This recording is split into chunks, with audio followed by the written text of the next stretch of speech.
Julia Ainsley is joining us now. Julia, you cover the Department of Justice. You cover Homeland Security.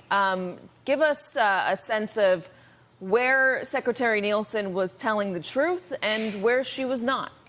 So I first just thought it was pretty incredible that they doubled down on talking points here.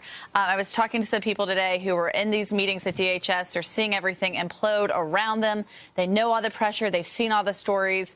And instead of coming out and having any kind of sympathy for the situation, they're doubling down. And they seem to think that if they can just explain to people what's going on, we might have a more sympathetic view of their side. But I did start tweeting out some false claims as I heard them. One is that parents are allowed to call their children. We know from our reporting on the ground that is very rare if that ever happens. Two is that parents can claim custody of their children after they've been released themselves. That is very hard to do because a lot of these parents are being deported or they're released and they're still undocumented in this country. They don't want to come forward and claim children if they themselves may also be deported.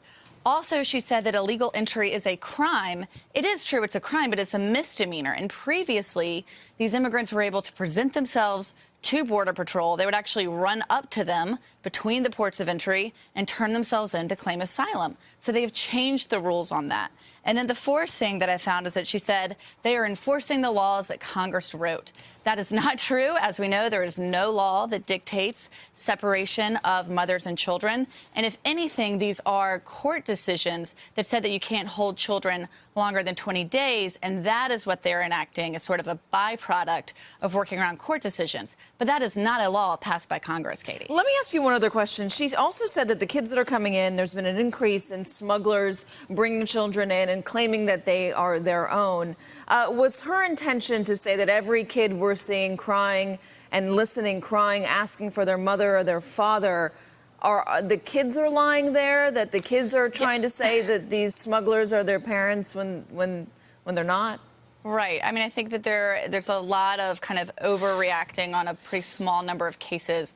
We've seen the same thing when they talk about MS-13, which is not nearly as prevalent as the administration would want you to think. But yes, in the case of these children, there are times where they come in and they might say that they are with a parent, and then after some investigation, it turns out that person is not actually related to them. But a part of that doesn't necessarily mean there's anything nefarious going on. It's that a parent has had to risk everything they've had, pull together all of their financial resources and pay someone else to take their child across the border. That doesn't mean that that child has any less of a right to asylum or that they should be splitting apart parents who can verify through birth certificates very often that these are, in fact, their children. It's a pretty low rate of fraud at the border, from what I understand.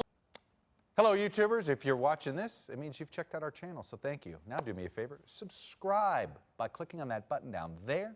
Click on any of the videos to watch the latest interviews and highlights from MTP Daily and MSNBC. You can get more Beat the Press content every morning in the First Read newsletter. If you're tired of content that you don't know anything about where it came from, you don't have to have that problem with us.